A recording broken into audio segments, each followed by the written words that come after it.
Regime change, कि जो सरकार हमारी समर्थक नहीं है, जो सरकार हमारी कठपुतली बनने को तैयार नहीं है, उसको नहीं चलने देंगे। ऐसा नहीं कि भारत में इसकी कोशिश नहीं हुई, भारत में 2020 से ही इसकी कोशिश हो रही है, बल्कि 19 से कहिए।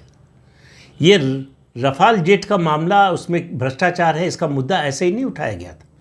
उसका मकसद था रिजीम चेंज, लोकसभा चुनाव से पहले उठाया गया और पूरे लोकसभा चुनाव में अभियान चलाया गया। चौकीदार चोर है, आपको याद होगा, सफलता नहीं मिली। फिर तथाकथित किसानों के नाम पर आंदोलन चलाया गया, जिसमें खालिस्तानी तत्व घुस गए, जिसमें तमाम एनजीओ जो अमेरिकी और पश्चिमी देशों द्वारा फंडेड थे वो घुस गए, उसमें आंदोलन जीवी घुस गए और उसको लेफ्ट और कांग्रेस का समर्थन मिला। तो इस गहरी साजिश को समझिए।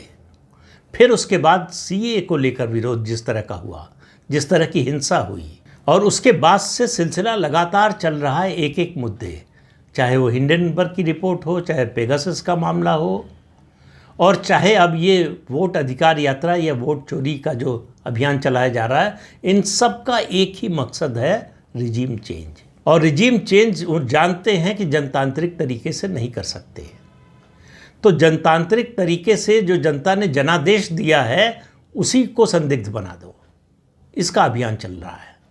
इसलिए चुनाव आयोग से लेकर जितनी संवैधानिक संस्थाएं हैं, सबकी विश्वसनीयता पर सवाल उठाया जा रहा है। तो काठमांडू में, नेपाल में जो कुछ हो रहा है, भारत उससे अछूता नहीं रह सकता, भारत चुपचाप उसको नहीं देख सकता।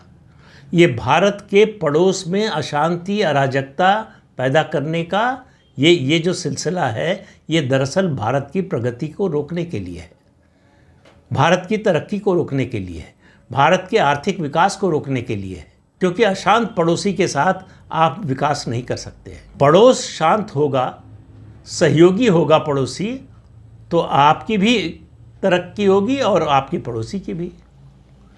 इस बात को देर से ही सही, ऐसा लगता है, पता नहीं वो कितनी देर तक चलेगा, चीन ने समझने की कोशिश की है कि हम सीमा पर सेना भेजकर, सीमा पर तनाव पैदा करके सहयोग नहीं ले सकते भारत का। वो भारत का कितना नुकसान करेगा वो उनका आकलन होगा, लेकिन उनका कितना नुकसान होगा ये उनको समझ में आ गया है। इसलिए चीन ने ये संकेत दिया है कि वो उस नीति को बदलने के लिए तैयार है। बदलेंगे कि नहीं, पता नहीं।